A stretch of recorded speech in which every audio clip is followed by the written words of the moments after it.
Caught by the rope. Who? Norman Thorne. Norman murdered his fiancée Elsie Cameron in 1924 in Crowborough, England. Norman owned a rundown poultry farm on the outskirts of Crowborough, Sussex.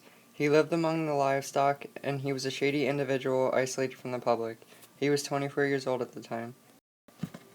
His victim, Elsie Cameron, was a young typist from London. She was a neurotic girl searching for marriage. She was desperate enough to go for Norman, and she hoped his filthy shack would lead to something more permanent. Their engagement. Each morning after Elsie stayed with Norman, he would send her on the first train back to London. She began to gauge him eagerly for marriage through letters. She began saying she was pregnant to convince him. Norman announced he wanted to marry another girl, Elizabeth. Elsie's death walk.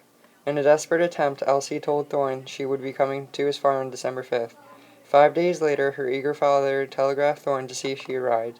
Thorne said no. 2 men who knew Ellie said they saw her walking to Norman's farm on December 5th.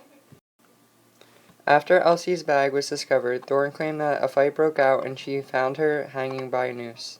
He optioned to chop her body up and bury her in the chicken run. After her murders, 2 investigators investigated the truth. The 2 investigators studied Ellie's remains and finally concluded it was not caused by suicide. There were no bruises on her neck, and the beam that he claimed she hung from was covered in untouched dust. Thorne was sentenced to death, an outcome chosen by outrage.